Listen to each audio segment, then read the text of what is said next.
Okay, so area between two curves. So we definitely can't have Simpsons or trapezoidal rule here because remember they're approximations and only when we actually know, first of all, they need to be equally spaced, our function values, and we need to actually know the function values or be able to sort them out or figure them out. So yeah, so like it just doesn't look like one of those. Yeah, it's an area between two curves. So like I said in that comment before, the area between two curves is the integral between whichever values we're looking at of the higher curve minus the lower curve. And that's obviously all with respect to x. So if we're looking here, we've got this higher curve here, that's root x, and then we've got the lower curve is the x squared minus x curve. So to find this area here, we're going to be saying the integral, now the value they give us is between x and 0. The higher curve we said was root x, so I'm just going to write it as x to the half minus, and this is going to be x squared minus x. Really important to put the brackets. If you try and skip ahead and do it too fast, a lot of people will miss that bit in the brackets because when we expand the brackets out, we end up with x to the half minus x squared plus x.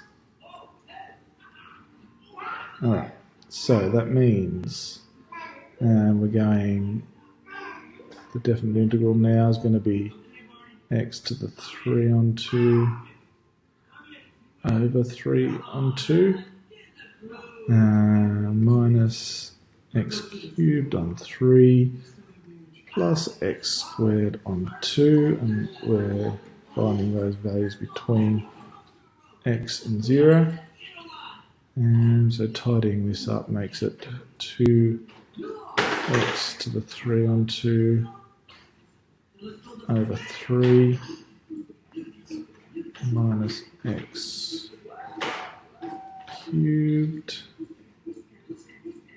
on 3 plus x squared, on 2.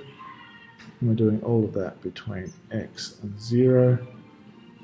Might be easier for us just to tidy it up before we make the substitution in. So we're going to make it one big fraction over 6, and that's just sort of looking at the answer as well, noticing that we've got the, missed that, it's the 6th out the front there. So doing that by 6 is going to make that 4x to the 3 on 2, and we're going to make this 2x cubed, and we're going to make this 3x squared. Okay, so now substituting in, so this is a capital X, very different to the lowercase x. So we're going to substitute this in, and we end up with 4x to 3 on 2 minus 2 big X cubed plus 3 big X squared all over 6. And then look, when we sub in the 0, that's definitely all going to go to 0. So that's fine. So then we can take out common factor of, we're going to take out the 1/6 out the front.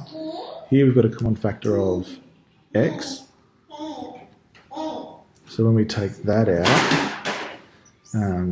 so you're taking off, that leaves us with 4x to the power of a half minus 2x squared plus 3x, which is doing that last little bit just to make it look exactly like they've got it, x on 6, and that's 4 root x minus 2x squared plus 3x. So that is what we wanted to show.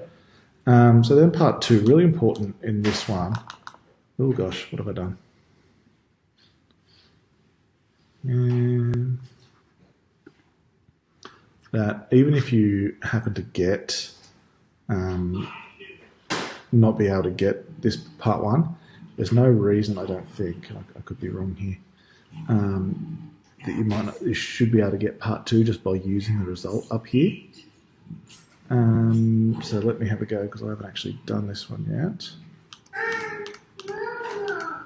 So part 2, we're trying to show that x cubed on 3 minus x squared on that a x cubed on 3 minus x squared on 6.